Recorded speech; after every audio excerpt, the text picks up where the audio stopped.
Robertson. 5 seconds left in the period. 1-on-2 shot blocked. Rebound scored! Everything he touches turns to goals. The Dallas Stars picked up yet another key regulation win down the stretch of the regular season.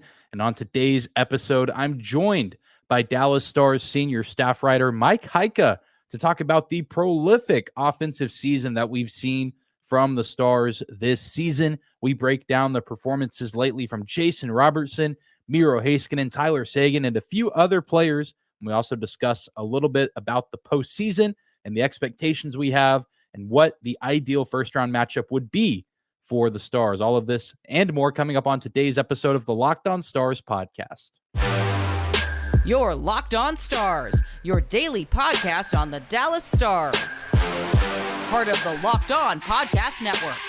Your team every day.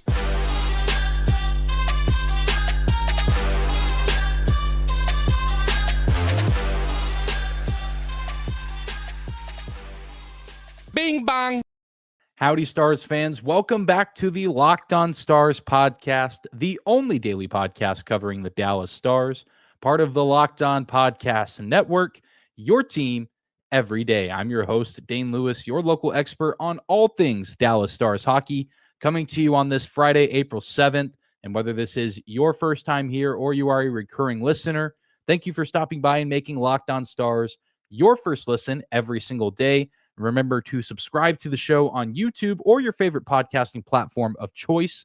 We're always free and available no matter where or how you choose to listen. And of course, we got to talk about last night's win. The Dallas Stars dominate the Philadelphia Flyers 4-1, scoring the first 4 goals of the contest. Jason Robertson with his 44th and 45th goals of the season. Joe Pavelski stays hot. He now has 26 on the year. And Colin Miller now has as many goals as is the number on the back of his sweater. He gets his 6th on the season after a slick drop pass from the rookie Wyatt Johnston. An all-around incredible performance from the Stars. 2 for 2 on the power play, 0 for 2 for the Philadelphia Flyers on the power play. So the Stars go 2 for 2 on the power play and the PK as well. Jake Ottinger saves 24 of 25 shots. An incredible performance all around from this team, taking care of business against another inferior opponent, a lottery team, getting 2 points on a night where the Minnesota Wild lose in regulation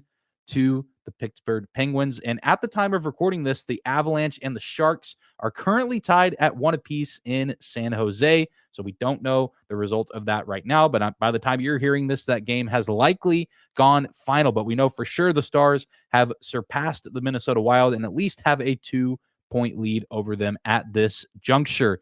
But we're not going to spend the whole episode talking about this game. Actually have a great conversation here with Stars senior staff writer Mike Heika. We recorded this on Thursday afternoon before the game, so some of the numbers and statistics we throw around may be a little off, but you guys will get the idea. And I think you guys will really enjoy this conversation I got to have with Mike. So let's go ahead and tune into that right now. Joining me now on today's episode, recurring guest, friend of the show, my pleasure to welcome Dallas Stars senior staff writer Mike Heika. Mike, thank you for joining us today. How's it going? It's going good. Fun times with the Dallas Stars. So that makes things a lot easier. It makes my whole life a lot easier. I can imagine. It's a nice change of pace this year from last season. This time last year, we didn't really know if the Stars were going to be in the playoffs, fighting for that final wild card spot with the Vegas Golden Knights. And now there's a little bit more certainty attached to it with them being for sure somewhere in the top 3 in the division, but still some seeding to be sorted out. And we'll talk about that a little bit later. But we have to start off with the elephant in the room, if you will, with the Dallas Stars right now. Jason Robertson having quite literally the most prolific season that any forward has had, at least offensively, here in Dallas since the team moved here in 93. At the time of recording, 101 points, still a few games to go, including this evening against Philadelphia. I mean, we've seen so many talented players come through this organization. There's still some other players, currently still within the organization that have been here a while, like Jamie Benn, Tyler Seguin. They've had excellent seasons. Were you surprised to see a guy like Jason Robertson have this good of a season in year 3? And did you ever really think that we would see this record from Modano broken? What was kind of your reaction when we finally saw, Robertson get to that 94th point, and now he's the only Stars player since the team has been in Texas to have a triple-digit season. What's kind of been your reaction and your take to all of that? Because I feel like it's just a lot to process because we've seen, like I said, so many good players come through this organization. Well, and that's the big part is that, so you've got a guy like Jamie Benn who had 89 points, or Tyler with his numbers. And so you start thinking, well, that's the ceiling. And part of it was Rick Bowness and coaches before him even, that you just, you didn't expect a 100-point season from anybody. Back in Lindy's day, maybe, but those were all more team scoring things. And then I think Brad Richards, just kind of pulled that one out and had a really, a lot like Jason, a really good line to play with, maybe one of the best lines in the league at the time. So no, I didn't expect it to go this far, but it's been interesting to watch his process and talk to people about it. Scott Wedgwood lives in Detroit area. Jason lives in Detroit area in the summertime. And so they both work out together. And Wedgwood says, when he's working out with Jason, he's working on his shot in a manner like a pitcher locates pitches, and he can be that specific with it. And, obviously that's an incredible talent, and it takes a lot of work to be able to locate your shot like that. And then Pete DeBoer was talking about him this morning. He goes and researches where can a goalie be beat? Where can you get a shot into an area that will be easy to get through to the net? And if you watch him, like, especially in person, I mean, I basically seen every game in person, the shot doesn't look that hard. I mean, there are times, and he said in the offseason, he really worked on slap shots, one-timers, trying to get more speed on his shot. But most of the time, it's, I don't want to say a floater, but it's a wrister, little snapshot, and it just finds the right place. And so basically, he's an incredible mix of a lot of things. He was walking out this morning and I was talking to a friend and I said, he's pretty big. A lot of people think he's rangy or wiry or whatever. He's a pretty big athlete. I think 6'3", 200 something. And, so take that and mix it with his intelligence. And you can see why he is so successful. We were talking the other day. We forget that he led the OHL in scoring, and I think by a pretty good margin this last year there. So he's had this knack for picking up points. And so in some ways we shouldn't be surprised. And other ways, this was the one, I think I was talking to Madonna about it, is he is more than a point a game scorer in his first 200 games in the NHL. And like, Ben, Seguin, like you look back at their years, 40 points, 50 points their first season. Even Madonna, I think back in that day, he wasn't this prolific this early. I mean, Jason's only 23 years old and he's got 30 points.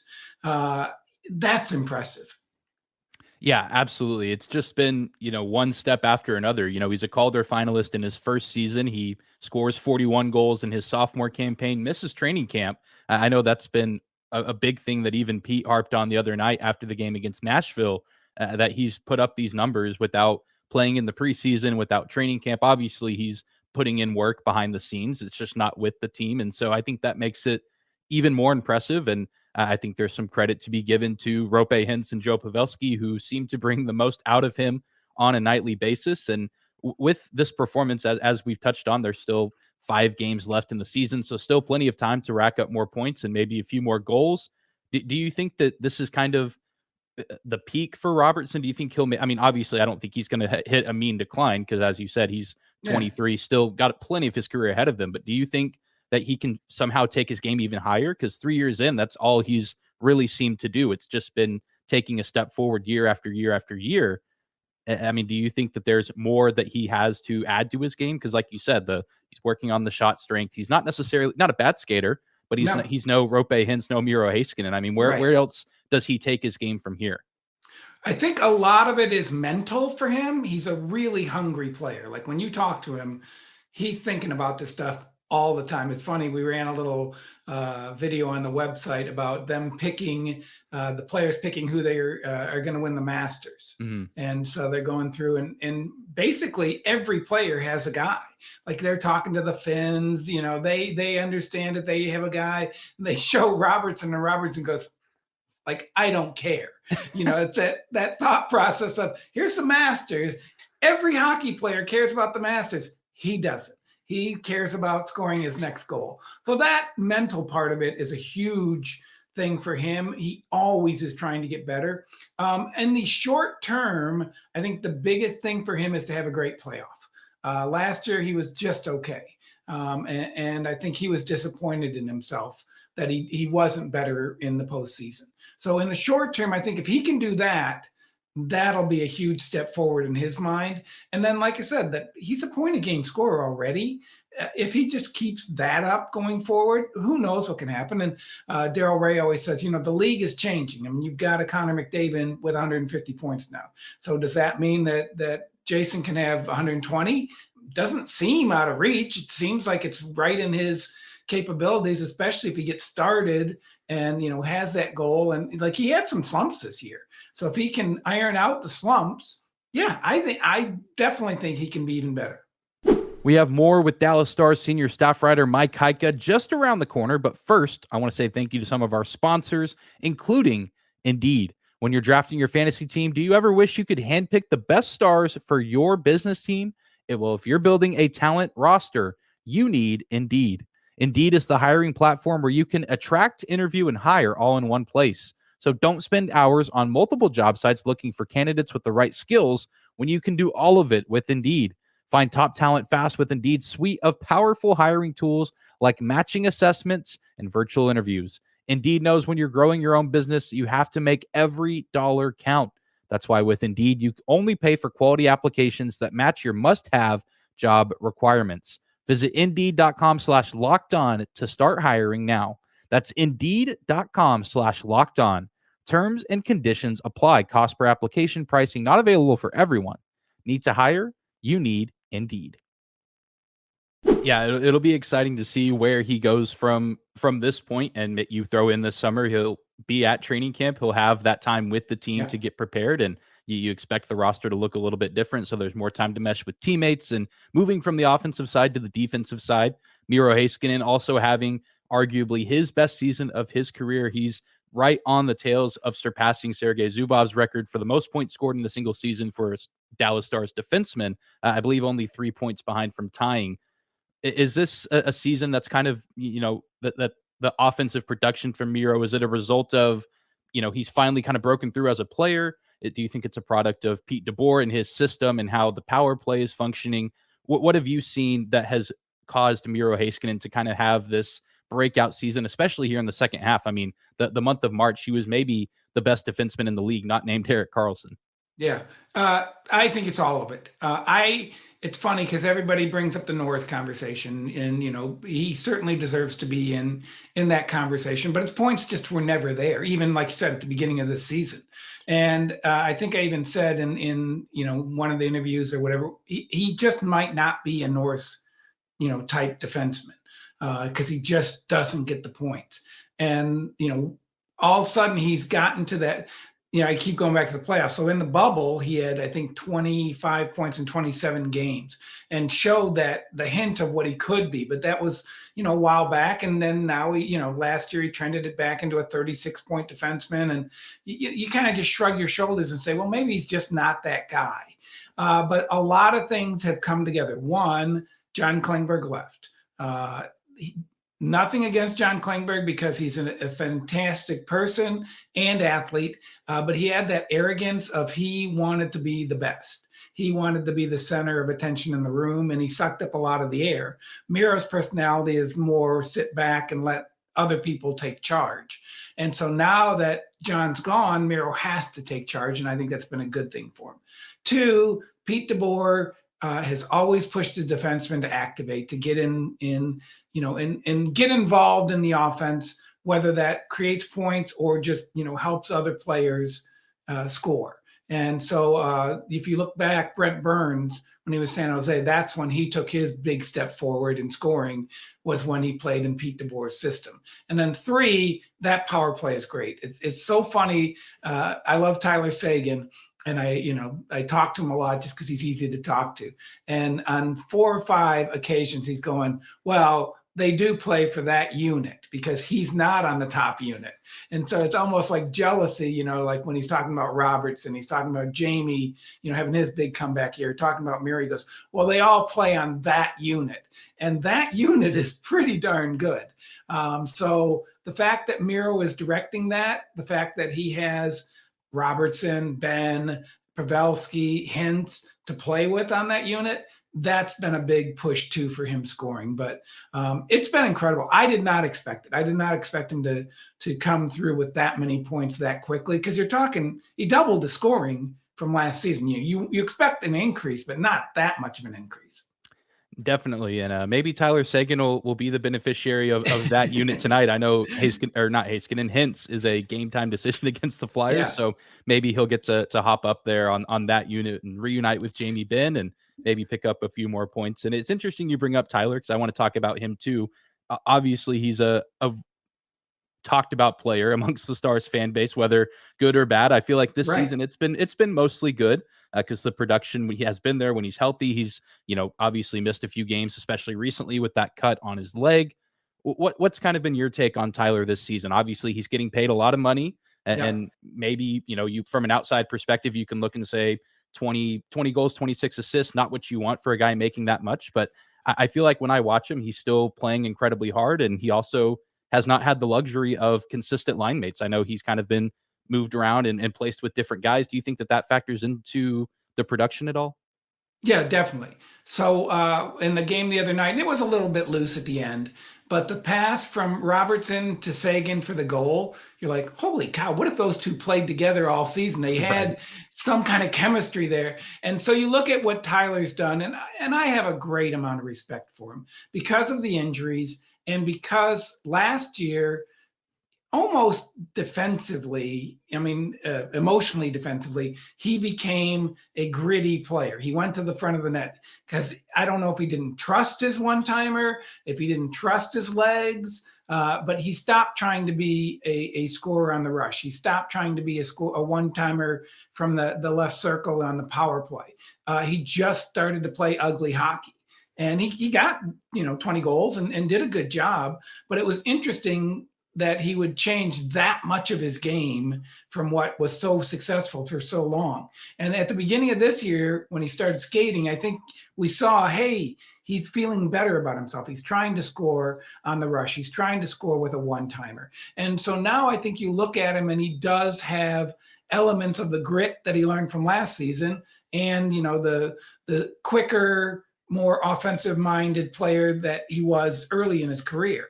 So it's all just kind of a mishmash, and he's still trying to sort it out. And like you said, the line has not been good. Then they go and get Domi, and then him and then Tyler and Marchment both get hurt. So it's going to be interesting to see what they can do when they come back together. I like Tyler a lot. I think he works hard. If you do watch him shift by shift, he's a good defensive player. He works hard to get the puck back. Like I said, he's kind of become, I don't want to say gritty, but at least the guy who will dig into every pile and not just float on the outside. So I think it's going to be interesting. And again, I think he's just 31.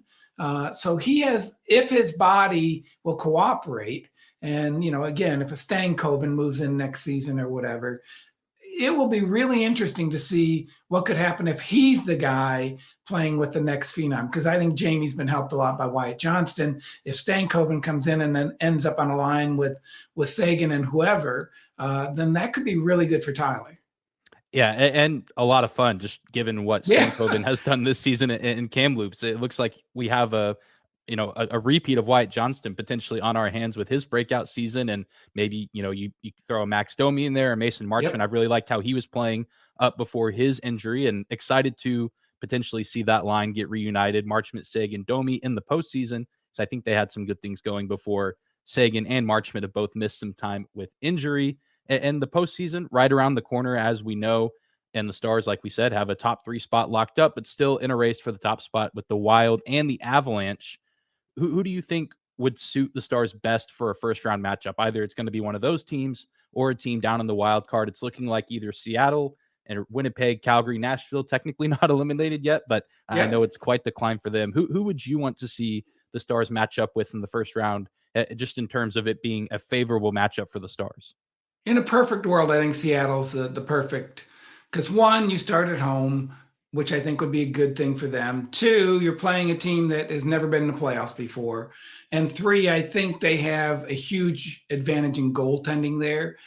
If you look at what Minnesota's done with their pair of goaltenders, I think that's, it's a tough thing. And then if their offense comes back, then Minnesota could be tougher. And Colorado's Colorado. And I thought Georgiev would be okay. That last game, he was really good. And so now if you have to go in there, and especially if you have to start there, it could be quite the challenge. So Seattle would be perfect. And then, the thought process would be, then now Colorado and Minnesota have to beat each other up. You can maybe win in 5 and they have to go 7, and you would have the advantage in the next round. And then again, you'd have home ice in the second round as well. So in my opinion, that's the best path. And because they have that tiebreaker, the weird regulation wins tiebreaker, there's a chance that they really could go in there and be the first in the division, either in a tiebreaker or by 1 point or whatever it may take. But they've got a favorable schedule and they have the tiebreaker. So I think it's an opportunity for them to win the division. We'll wrap up our conversation with Dallas Stars senior staff writer Mike Heika in just a second. But before we do, got to say thank you to the final sponsor of today's episode, and that is, of course, FanDuel Sportsbook. The NBA playoffs are almost here. Now is the perfect time to download FanDuel, America's #1 sportsbook, because new customers can get a no-sweat first bet up to $1,000. That's bonus bets back if your first bet doesn't win. So just download the FanDuel Sportsbook app because it's safe, secure, and super easy to use. Then you can bet on everything from the money line to point scorers and threes drained. Plus, FanDuel even lets you combine your bets for a chance at a bigger payout with the same game parlay. So don't miss the chance to get your no-sweat first bet up to $1,000 in bonus bets when you go to FanDuel.com/lockedon. That's FanDuel.com/lockedon to learn more. Make every moment more with FanDuel, an official sports betting partner of the NBA. Absolutely. A very favorable schedule, like you said, with really only one other playoff team remaining in Vegas. And you got, of course, Philadelphia, Detroit, and St. Louis a couple times down the stretch. And we're seeing some new faces enter the lineup more recently. Thomas Harley made his season debut, and from the looks of it, was skating this morning before the game against the Flyers. Do you think he'll stick around for the postseason? I know that there's kind of some movement with Niels Lundqvist, and Joel Hanley's been swapped in and out for guys that have either been injured or just healthy scratched. I really think Thomas Harley looked sharp on Monday against the Nashville Predators, almost had an assist, if not for a called back goal that was offsides early in the game. But do you think that he has a spot on this team for the postseason? Because he has been there before with this team in the bubble and has played very well at the AHL level this season.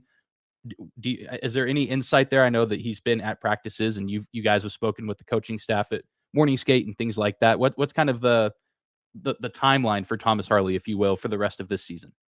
I definitely think he has a spot. Now, a lot will be determined in the next 5 games. I mean, because it is so close with those final 3 defensemen.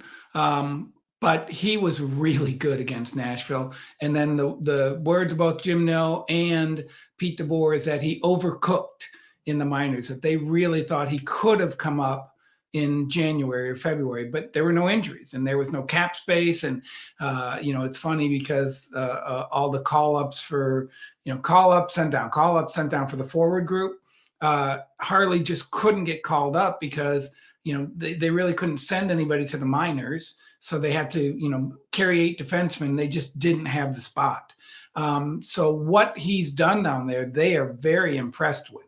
And, like I said, they think that he's more than ready. He could have come up a month or 2 ago and been just as good. So right now in the plans, I think he plays all 5 of the final, all 6 of the final 6 games, and then will be a regular in the playoffs. Now a lot depends on injuries, a lot depends on his performance. But what they were doing before they called up Harley, it clearly to me was quote unquote coaching body language of they were a little bit frustrated with a group of defensemen. They ran 7 one night.